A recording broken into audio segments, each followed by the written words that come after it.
Hi friends, இது உங்க Learn with GMK. இன்னைக்கு நம்ம இந்த வீடியோல 9th ஸ்டாண்டர்ட் 3வது ப்ரோஸ்ல இருக்கக்கூடிய இரண்டாவது பார்ட் தான் பார்க்க போறோம். and then இதுக்கு முன்னாடி நம்ம 1 to 8 வந்துட்டு கம்ப்ளீட்டா இங்கிலீஷ் வந்துட்டு நம்ம வீடியோல போட்டுருக்கோம். என்ன நம்ம நோட்ஸ் எடுக்கறோமோ அத அப்படியே வந்துட்டு நம்ம வீடியோவா உங்களுக்கு டீச் பண்ணி போட்டுருப்பேன். சோ பார்க்காதவங்க அதுக்கான லிங்க் வந்துட்டு நான் டெஸ்கிரிப்ஷன்ல கொடுத்திருக்கேன். சோ மறக்காம செக் பண்ணி பாருங்க. இந்த வீடியோ பாத்தீங்கன்னா நீங்க TNTET SGT க்கு prepare பண்றீங்க அப்படினா உங்களுக்கு ரொம்பவே ஹெல்ப்ஃபுல்லா இருக்கும். அது மட்டும் இல்லாம Tamil Nadu government school book wise உங்களுக்கு ஏதாவது காம்படிட்டிவ் எக்ஸாம் இருக்கு இங்கிலீஷ் கேக்குறாங்க அப்படினா அந்த இதுக்கு ரொம்பவே ஹெல்ப்ஃபுல்லா இருக்கும். ஓகேவா? சோ இன்னைக்கு இந்த வீடியோல நம்ம பார்க்க போறது about mountain climbing, அதுக்கு அப்புறம் வந்து பாத்தீங்கன்னா dependent independent class phrases இதுதான் வந்துட்டு இன்னைக்கு வீடியோல நம்ம பார்க்க போறோம். First about mountain climbing. Mountain climbing பத்தி கொஞ்சம் டீடைல்ஸ் கொடுத்திருப்பாங்க, அத பார்த்தறலாம். mountain climbing அப்படிங்கிறது எந்த நாட்டோட காமனான ஒரு ஸ்போர்ட் அப்படினு பாத்தீங்கன்னா யூரோப். ஓகேவா? சோ யூரோப்ல காமனான ஒரு ஸ்போர்ட்டாவே இருக்கக்கூடியதா என்னன்னா இந்த mountain climbing, மலை ஏறுறது அப்படிங்கிறது. ஃபர்ஸ்ட் இந்த எவரெஸ்ட் மலையை வந்து பாத்தீங்கன்னா டென்சிங் அதுக்கு அப்புறம் ஹிலாரி அப்படிங்கறவங்க 1953ல ஏறி வெற்றி பெற்றிருக்காங்க. ஓகேவா? சாதனை படைச்சிருக்காங்க. சோ அத பேஸ் பண்ணி என்ன பண்றாங்க அப்படினா டார்ஜிலிங்ல ஒரு மவுண்டைனியரிங் இன்ஸ்டிடியூட் அப்படினே என்னன்னா ஒரு இன்ஸ்டிடியூட்டை ஓபன் பண்றாங்க. சோ நம்ம ஓபன் பண்றது மூலமா இந்தியன்ஸ் கிட்டயும் என்னன்னா மலை ஏறுறதுக்கான அந்த ஆர்வத்தை வந்துட்டு தூண்ட முடியும் அப்படிங்கறனால டார்ஜிலிங்ல மவுண்டைனியரிங் இன்ஸ்டிடியூட் ஒன்னு ஓபன் பண்ணிருக்காங்க. ஓகேவா? எதுக்கு அப்புறம் 1953ல அவங்க மலை ஏறி வெற்றி பெற்றதுக்கு அப்புறமா சோ அவங்க நேம் வந்துட்டு பாத்துக்கோங்க, டென்சிங் அண்ட் ஹிலாரி. அடுத்ததா மவுண்டன் கிளைம்பிங் அப்படிங்கிறது ஒரு த்ரில்லிங்கான அட்வென்ச்சர் அப்படிங்கிறது ஞாபகம் வச்சுக்கோங்க. அடுத்ததா இந்தியன் ஷெர்பா அப்படிங்கிறவங்க தான் ஃபர்ஸ்ட் எவரெஸ்ட்ல ஆக்சிஜன் சிலிண்டர் இல்லாம மலை ஏறினவங்க அப்படின்னா அது யாரு அப்படின்னா இந்தியன் ஷெர்பா.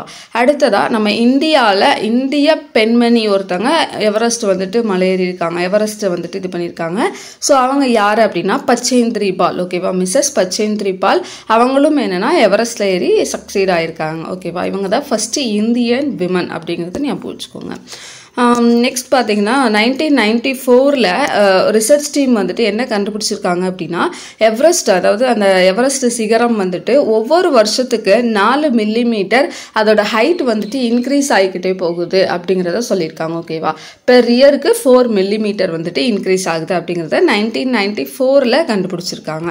அவ்வளவுதான். அடுத்ததா நம்ம பார்க்க போறது அட்வென்ச்சர் ஸ்போர்ட்ஸ். சோ இது வந்து பாத்தீங்கன்னா நமக்கு ஆட் ஒன் அவுட்ல வந்துட்டு கேட்கலாம். ஒரு 4 ஆப்ஷன் கொடுத்துட்டு 4 ஆப்ஷன்லயும் நமக்கு இந்த ஸ்போர்ட்ஸ் கொடுத்துட்டு 3 ஆப்ஷன்ல ஏதாவது ஸ்போர்ட்ஸ் கொடுத்துட்டு ஒரு ஆப்ஷன்ல மட்டும் வித்தியாசமா ஏதாவது ஒன்று கொடுக்கலாம். இல்லைன்னா 3 ஆப்ஷன் வித்தியாசமா கொடுத்துட்டு ஒன்று மட்டும் இந்த அட்வென்ச்சர் ஸ்போர்ட்ஸ் கொடுக்கலாம். அந்த மாதிரி வந்துட்டு கேட்கலாம். பார்த்துக்கோங்க என்னென்னு. Trekking, kayaking, rappelling, zipline, rock climbing, இந்த 5ஐயும் அட்வென்ச்சர் ஸ்போர்ட்ஸ் அப்படிங்கிற லிஸ்ட்ல கொண்டு வராங்க. அடுத்ததா கிளாஸஸ் பார்க்க போறோம். ஸோ கிளாஸ் அப்படின்னாலே நம்ம இதுக்கு முன்னாடி நிறைய வீடியோஸ்ல பேசிக்கா நம்ம பார்த்துருப்போம், டிபெண்டன்ட் இண்டிபெண்டன்ட் அப்படின்னு சொல்லிட்டு. ஸோ அதுதான் இங்க வந்துட்டு பார்க்க போறோம். கிளாஸ் அப்படிங்கிறது என்ன? நமக்கு ஒரு கிளாஸஸ் இருக்கு அப்படின்னா அதுல வந்துட்டு சப்ஜெக்டும் இருக்கும், ப்ரெடிகேட்டும் இருக்கும். ஓகேவா?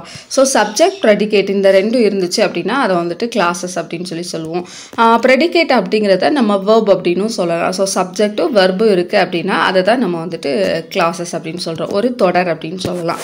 அப்போ 2 டைப்ஸ் ஆஃப் கிளாஸஸ் வந்துட்டு இருக்கு நமக்கு. ஒன்று வந்துட்டு இண்டிபெண்டன்ட் கிளாஸ், இன்னொன்று வந்துட்டு டிபெண்டன்ட் கிளாஸ் அப்படின்னு சொல்லிட்டு இண்டிபெண்டன்ட் டிபெண்டன்ட் அப்படின்னு சொல்லிட்டு 2 விதமான கிளாஸஸ் வந்துட்டு இருக்கு. அப்போ இண்டிபெண்டன்ட் கிளாஸஸ்னா என்ன? இண்டிபெண்டன்ட் கிளாஸஸ்க்கு இன்னொரு பேர் இருக்கு, அது என்ன அப்படின்னு பார்த்தீங்கன்னா மெயின் கிளாஸஸ் அப்படின்னு சொல்லலாம். இண்டிபெண்டன்ட் கிளாஸஸை மெயின் கிளாஸஸ் அப்படின்னு சொல்லலாம். ஓகேவா? பேர்லேயே இருக்கு பாருங்க, இண்டிபெண்டன்ட். அப்போ நம்ம அது வந்துட்டு எதையுமே சாராமல் வந்துட்டு இருக்கும். அப்போ எதையுமே சாராதது தான் என்னன்னா மெயின் ஆளு. அப்போ இண்டிபெண்டன்ட் கிளாஸஸ் அப்படிங்கிறத நம்ம மெயின் கிளாஸஸ் அப்படின்னு சொல்லலாம். ஏன் வந்துட்டு இதை மெயின் கிளாஸஸ்னு சொல்றோம் அப்படின்னா இந்த சென்டென்ஸ் வந்துட்டு நமக்கு ஒரு கம்ப்ளீட் சென்டென்ஸா வந்துட்டு இருக்கும். இது வந்துட்டு இன்கம்ப்ளீட்டா இல்லாம கம்ப்ளீட் சென்டென்ஸா இருந்துச்சு அப்படின்னா அதை வந்துட்டு நம்ம மெயின் கிளாஸஸ் அப்படின்னு சொல்றோம். அது வந்து தனியா வந்தாலுமே அது ஒரு ஃபுல்ஃபில்லான ஒரு சென்டென்ஸா வந்துட்டு இருக்கும். ஓகேவா? இப்போ அதுக்கான எக்ஸாம்பிள்ஸ் பாருங்க. ஐ நீட் எ புக் அப்படிங்கிறது, I need a book. So fulfil ஆயிருக்கும் அந்த சென்டென்ஸ் வந்துட்டு நம்ம ரீட் பண்ணும்போதே தெரியும் கம்ப்ளீட் ஆயிருக்கிறது. Mary prefers coffee. Ram is a good volleyball player. இந்த மாதிரி ஒரு ஃபுல்ஃபில்லாக வந்துருந்துச்சு அப்படின்னா அதை நம்ம மெயின் கிளாஸ் அப்படின்னு சொல்லலாம், இல்லைனா இண்டிபெண்டன்ட் கிளாஸஸ் அப்படின்னு சொல்லலாம். ஓகேவா? அடுத்து டிபெண்டன்ட் கிளாஸஸ் அப்படின்னா என்ன? டிபெண்டன்ட் கிளாஸஸ் அப்படிங்கிறது ஏதாவது ஒரு கிளாஸ், அதாவது நமக்கு இந்த மெயின் கிளாஸை டிபெண்ட் பண்ணி இருந்துச்சு அப்படின்னா அதை தான் நம்ம டிபெண்டன்ட் கிளாஸஸ் அப்படின்னு சொல்கிறோம். ஓகேவா? இதை நம்ம இன்னொரு பேராக எப்படி சொல்லலாம்னா சப்பார்டினேட் கிளாஸஸ் அப்படின்னு சொல்லலாம். ஓகேவா? இண்டிபெண்ட்டாக எப்படி நம்ம மெயின் கிளாஸ்ன்னு சொன்னோமோ அதே மாதிரி டிபெண்டன்ட் கிளாஸை நம்ம சப்பார்டினேட் கிளாஸஸ் அப்படின்னு சொல்லலாம். இதுலேயும் நமக்கு சப்ஜெக்ட் ப்ரெடிகேட் ரெண்டுமே இருக்கும். ஆனால் இந்த சென்டென்ஸ் வந்துட்டு நமக்கு இந்த கிளாஸஸ் வந்துட்டு ஒரு கம்ப்ளீட்டான சென்டென்ஸை நமக்கு கொடுக்காது. அந்த சென்டென்ஸை நம்ம வாசிக்கும் போதே ஒரு ஃபுல்ஃபில் ஆகாத ஒரு ஃபீலிங் வந்துட்டு இருக்கும். அப்போனா அது டிபெண்டன்ட் கிளாஸஸ். ஓகேவா? இப்போ இதுக்கான எக்ஸாம்பிள்ஸ் பாருங்கள். When it is raining. So when it is raining, மழை பெய்யும் போது அடுத்து என்ன சொல்ல வராங்க அப்படிங்கிறத கொடுக்கல. அப்போ அங்கே ஒரு சென்டென்ஸ் வந்து இந்த சென்டென்ஸை கம்ப்ளீட் பண்ணோம்ல, அதை வந்துட்டு நம்ம மெயின் கிளாஸஸ்ன்னு சொல்கிறோம். இந்த மாதிரி கம்ப்ளீட் ஆகாத ஒன்றை நம்ம டிபெண்டன்ட் கிளாஸஸ் அப்படின்னு சொல்கிறோம். ஓகேவா? அடுத்து because you are late after you go to school. So இந்த மாதிரி ஃபுல்ஃபில் ஆகாமல் இருந்துச்சுன்னா அதை நம்ம டிபெண்டன்ட் கிளாஸஸ் அப்படின்னு சொல்கிறோம். இந்த டிபெண்டன்ட் கிளாஸஸில் 3 டைப் இருக்குது. ஓகேவா? எந்த கிளாஸ்ன்னு பார்த்துக்கோங்க. டிபெண்டன்ட் கிளாஸஸில் 3 டைப் வந்துட்டு இருக்குது. ஒன்று அட்ஜெக்டிவ் கிளாஸஸ், இன்னொன்று அட்வர்பு கிளாஸ், இன்னொன்று நவுன் கிளாஸ். ஓகேவா? அட்ஜெக்டிவ், அட்வர்பு, நவுன் 3 கிளாஸஸ் வந்துட்டு இருக்குது. இப்போ இந்த 3 கிளாஸஸும் என்னென்ன அப்படிங்கிறத பார்த்துடலாம். First adjective class. அட்ஜெக்டிவ் அப்படின்னாலே நான் இதுக்கு முன்னாடி நிறைய வீடியோஸில் சொல்லியிருப்பேன். அந்த கிராமர் பார்க்கும்போது அட்ஜெக்டிவ் அப்படிங்கிறது நமக்கு எதை டெஸ்கிரைப் பண்ணும் அப்படின்னா பெயர் சொல், அதாவது நவுனை வந்துட்டு டெஸ்கிரைப் பண்ணும். ஓகேவா? ஸோ நவுனை டெஸ்கிரைப் பண்ண வரக்கூடிய ஒரு இதுதான் அட்ஜெக்டிவ் அப்படின்னு சொல்கிறோம். அப்போ இங்கே அதே தான்.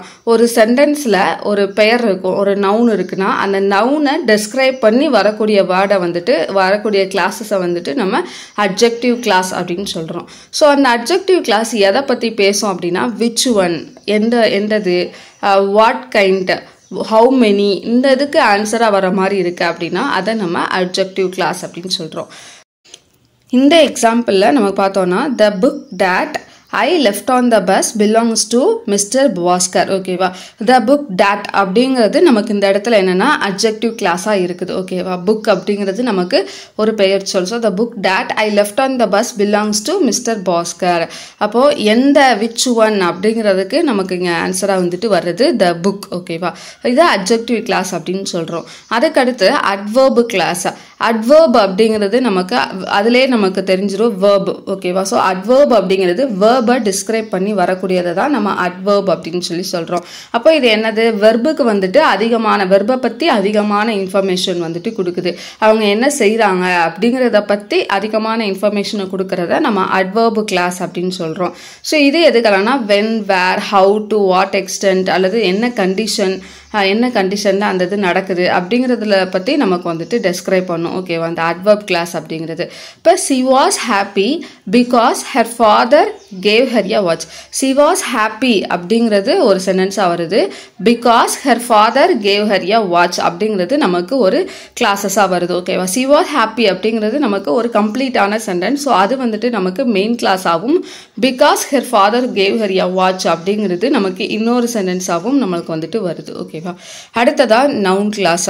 ஸோ எதனால அப்படின்னு சொல்லி சந்தோஷமா இருக்கா, ஓகே, அது எதனால அப்படின்னு சொல்லிட்டு வரணும்ல, அதுதான். அடுத்ததா நவுன் கிளாஸ். நவுன் கிளாஸ் அப்படிங்கிறது பெயர் சொல் வந்துட்டு அந்த சென்டென்ஸில் இருக்குது அப்படின்னா அதை வந்துட்டு நம்ம நவுன் கிளாஸ் அப்படின்னு சொல்கிறோம். எக்ஸாம்பிள் பார்த்தீங்கன்னா this is the best route that I know. ஓகேவா? எனக்கு தெரிஞ்ச பெஸ்ட் வழி. ஸோ ரூட் அப்படிங்கிறது. ஓகேவா? This is the best route that I know அப்படிங்கிறது நவுன் கிளாஸாக இருக்குது. ஸோ இந்த இடத்துல ரூட்டு தான் வந்துட்டு நவுன். அடுத்ததாக எக்ஸாம்பிள் பார்த்தோன்னா Kalpana wants to buy a phone but she doesn't have enough money அப்படின்னு கொடுத்துருக்காங்க. இந்த இதில் நமக்கு Kalpana wants to buy a phone, okay, அதுவும் ஒரு கம்ப்ளீட்டான சென்டென்ஸ் தான், இண்டிபெண்டன்ட் கிளாஸ். அதே மாதிரி she doesn't have enough money அப்படிங்கிறதும் என்னென்னா நம்மளுக்கு ஒரு கம்ப்ளீட்டான சென்டென்ஸாக வருது. ஸோ அதுவும் என்னென்னா ஒரு இண்டிபெண்டன்ட் கிளாஸ் தான். இந்த இடத்துல பட் அப்படிங்கக்கூடிய ஒரு கன்ஜக்ஷன் மட்டும் என்னென்னா வந்து ஆட் ஆகுது. அடுத்ததாக if you don't study well you won't pass the exam. இந்த இடத்துல பார்த்தீங்கன்னா if you you don't study well அப்படிங்கிறது டிபெண்டன்ட் கிளாஸாகவும் you won't pass the exam அப்படிங்கிறது இண்டிபெண்டன்ட் கிளாஸாகவும் இருக்குது. அப்போ ஒரு சென்டென்ஸில் நமக்கு டிபெண்டன்ட் இண்டிபெண்டன்ட் கண்டிப்பாக இருக்கணும்னு அவசியம் இல்லை, நமக்கு ரெண்டுமே இண்டிபெண்ட்டாக கூட இருக்க வாய்ப்பு இருக்குது. ஓகேவா? Kavin bought a car which was too expensive அப்படிங்கிறது dependent, Kavin bought a car அப்படிங்கிறது independent. Sanjay is a talented player though he is out of form. So though he is out of form அப்படிங்கிறது டிபெண்டன்ட் கிளாஸ், இந்த side வர்றது independent clause. அடுத்ததாக phrases பார்க்க போகிறோம். So ஃப்ரேசஸும் இதே மாதிரி தான். அதாவது என்னென்னா phrase is a group of words that forms a meaningful unit. அதாவது அது வந்துட்டு ஒரு மீனிங்ஃபுல்லான யூனிட்டாக இருந்தாலும் அது வந்துட்டு அந்த சென்டென்ஸை கம்ப்ளீட் பண்ணாது. ஸோ இந்த ஃப்ரேசஸ் அப்படிங்கிறதும் எதுனா நமக்கு இந்த டிபெண்டன்ட் கிளாஸஸ் மாதிரியே தான். அது ஒரு மீனிங்ஃபுல்லாக இருந்தாலும் சென்டென்ஸை கம்ப்ளீட் பண்ணாத ஒன்றா இருக்குது ஃப்ரேஸ்ன்னு சொல்கிறோம். இதில் வந்துட்டு என்னென்னா நமக்கு டசன்ட் ஹாவ் சப்ஜெக்டோ வெர்பு இருக்காது. ஓகேவா? நமக்கு டிபெண்டன்ட்டில் நமக்கு சப்ஜெக்டோ ப்ரெடிகேட்டோ இருக்கும், ஆனால் இந்த ஃப்ரேசஸில் சப்ஜெக்டோ வெர்போ எதுவுமே இருக்காது. ஓகேவா? இப்போ எக்ஸாம்பிள் பார்த்தீங்கன்னா the red umbrella was blown away in the wind அப்படின்னு சொல்லி கொடுத்துருக்காங்க. இதில் த ரெட் அம்ப்ரெல்லா, ஸோ இந்த அம்ப்ரெல்லாவை டெஸ்கிரைப் பண்ண வர்றது என்னது? The red. அப்போது அந்த த ரெட் அம்ப்ரெல்லா அப்படிங்கிறது நமக்கு எதை வருது? அட்ஜெக்டிவாக வந்துட்டு வருது. ரெட் அப்படிங்கிறது அட்ஜெக்டிவாக வந்துட்டு வருது. So the red umbrella was blown away in the wind அப்படிங்கிறதுல நமக்கு த ரெட் அம்ப்ரெல்லா அப்படிங்கிறத நம்ம ஃப்ரேசஸாக எடுத்துக்கலாம். ஓகேவா? அடுத்து பிளாக் ஹேட் அப்படிங்கிறத எடுக்கலாம், ப்ளோன் அவே அப்படின்னு எடுக்கலாம், இன் த விண்ட் அப்படின்னு எடுக்கலாம். சப்ஜெக்ட் அல்லது வெர்பு வந்துட்டு இல்லாமல் வருது அப்படின்னா அதை நம்ம ஃப்ரேசஸ் அப்படின்னு சொல்லி சொல்கிறோம். அடுத்ததாக noun phrases. A noun phrase is a group of words that made up of a noun and its modifiers. So நவுனாவோ இல்லைனா அதோட மாடிஃபையர்ஸாவோ இல்லாமல் வந்துச்சு அப்படின்னா அதுதான் நவுன் ஃப்ரேஸ். ஸோ ஃப்ரேஸ் அப்படிங்கிறத நம்ம பார்த்துட்டோம், நம்ம ஃப்ரேஸுக்கான எக்ஸாம்பிள்ஸ் பார்த்துட்டோம். அதோட ஒரு டைப் தான் என்னென்னா நவுன் ஃப்ரேஸ் அப்படிங்கிறது. நவுன் ஃப்ரேஸோட மாடிஃபையர் என்ன அப்படின்னு சொல்லி கேட்கலாம். என்னன்னு நம்ம பார்த்தோம், அதுதான் என்னென்னா அட்ஜெக்டிவ். ஓகேவா? நவுன் ஃப்ரேஸோட மாடிஃபையர் என்ன அப்படின்னா அதுதான் நம்மளுக்கு அட்ஜெக்டிவ். எக்ஸாம்பிள் பார்த்தீங்கன்னா த pink house is for the sale. So இந்த இடத்துல ஹவுஸுங்கிறது என்ன? நமக்கு ஒரு பெயர் சொல்ல வருது, அந்த பெயர் சொல்ல டெஸ்கிரைப் பண்ணுறது பிங்க். அப்போ பிங்க் ஹவுஸ் அப்படிங்கிறது இந்த இடத்துல நவுன் ஃப்ரேஸ். ஒயிட் கார், காருங்கிறது நமக்கு என்னது? நவுனு. அப்போ அதை இது பண்ண வர்றது, டெஸ்கிரைப் பண்ண வர்றது என்னது? ஒயிட்டுங்கிறது. அப்போ அதை வந்துட்டு நம்ம அட்ஜெக்டிவ் நவுன் ஃப்ரேஸ் அப்படின்னு சொல்கிறோம். My English teacher. அடுத்து த புக் ஷாப். ஸோ டீச்சருங்கிறது நமக்கு வந்துட்டு ஒரு நவுனு, அதை இங்கிலீஷ் டீச்சர்னு சொல்லி நம்ம அதை டெஸ்கிரைப் பண்ணுறது நம்ம என்ன பண்ணுறோம்? அட்ஜெக்டிவ் யூஸ் பண்ணுறோம் அந்த மாதிரி. ஸோ இது எல்லாமே நமக்கு நவுன் ஃப்ரேஸ்க்கான எக்ஸாம்பிள். வெர்பு ஃப்ரேஸ் பார்த்தோம் அப்படின்னா வெர்ப் ஃப்ரேஸ் அப்படிங்கிறது வெர்புனால ஆயிருக்கும். இதில் ஹெல்பிங் வெர்பு வரலாம், இல்லைனா அதோட மாடிஃபையர்ஸ் வரலாம். ஸோ வெர்பு ஃப்ரேஸோட மாடிஃபையர்ஸ் என்ன? நமக்கு அட்வர்பை வந்துட்டு நம்ம சொல்லலாம். இப்போ you have woken up everyone in the house அப்படிங்கிறது நமக்கு இங்கே எக்ஸாம்பிள். அடுத்து ran quickly to catch, filled with horror, dedicated to, இது எல்லாமே நமக்கு என்னென்னா வெர்பு ஃப்ரேஸாக வந்துட்டு வரும். ஓகேவா? ஸோ இதில் வெர்பு வந்துட்டு உங்களுக்கு தெரியும் நினைக்கிறேன். நமக்கு கேட்சுங்கிறது வெர்பு தான், ஃபில்டுங்கிறது டெடிகேட்டட், இது எல்லாமே நமக்கு வந்துட்டு வெர்ப் தான். ஓகேவா? ஓக்கன் அப், வேக்கப் அப்படிங்கிறது, வேக் அப்படிங்கிறது வெர்பு. ஓகேவா? ஸோ அடுத்ததான் நம்ம பார்க்க போகிறது ப்ரிப்போசிஷனல் ஃப்ரேஸ். 3 இது நம்ம பார்த்துட்டோம். ஒன்று வந்துட்டு நம்ம நவுன் ஃப்ரேஸ், வெர்பு ஃப்ரேஸ், அடுத்து பார்க்க போகிறது ப்ரிப்போசிஷனல் ஃப்ரேஸா. ஸோ இதில் வந்துட்டு நமக்கு ப்ரிப்போசிஷனால் அந்த ஃப்ரேஸ் வந்துட்டு ஆரம்பிக்கும். 2 திங்ஸ்க்கான அந்த ரிலேஷன்ஷிப்பை வந்துட்டு என்னென்னா எக்ஸ்பிளைன் பண்ணுற மாதிரி இருக்குது அப்படின்னா அதை நம்ம ப்ரிப்போசிஷனல் ஃப்ரேஸ் அப்படின்னு சொல்லி சொல்கிறோம். இப்போது எக்ஸாம்பிள் பார்த்தீங்கன்னா the present inside the box. So inside the big box அப்படிங்கிறது, இன்சைட் அப்படிங்கிறது நமக்கு ப்ரிப்போசிஷனாக வரும். On the boat, on, over, in அப்படிங்கிறது நமக்கு ப்ரிப்போசிஷனாக வருது. ஸோ இதை நம்ம ப்ரிப்போசிஷனல் ஃப்ரேசஸ் அப்படின்னு சொல்லி சொல்கிறோம். ஓகேவா?